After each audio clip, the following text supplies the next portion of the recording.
चोरी के एक मामले में खातून को पुलिस स्टेशन में अजियतें देने के केस में 6 मुलाजिमीन पुलिस बशमूल डिटेक्टिव इंस्पेक्टर को कमिश्नर सैबराबाद अविनाश मोहंती ने मुअत्तल कर दिया।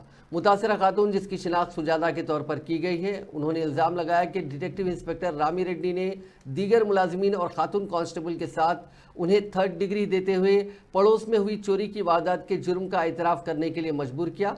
सुजाता ने इल्ज़ाम लगाया कि 24 जुलाई को उन्हें पुलिस स्टेशन ले जाया गया और उनके नाबालिग बेटे के सामने लाठियों और रबर के बेल्ट से उनकी पिटाई की गई। इस अजियत पर उनकी तबीयत खराब हो गई, जिसके बाद पुलिस स्टेशन से जाने की इजाज़त दी गई। कमिश्नर पुलिस सैबराबाद अविनाश मोहंती ने इस मामले की तहकीकात के अहकाम दिए थे। నైట్ తీసుకుపోయి ఫస్ట్ మా ఆయనను కొట్టిరు.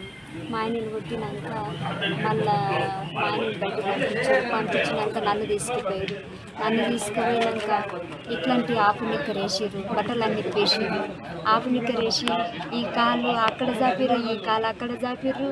ఇక కట్టె ఒకటి పెద్దది పెట్టిర్రు సార్. పెద్దది పెట్టి మళ్ళా చేతులంటే గట్టేసిర్రు. చేతులంటే గట్టేసి కాళ్ళు సాపిపిచ్చి కాళ్ళు కట్టేసిర్రు. కాళ్ళు కట్టేసి ఒక పెద్ద కట్టె పెట్టి ఓసారి ఇక్కడ కాలు పెట్టిండ్రు.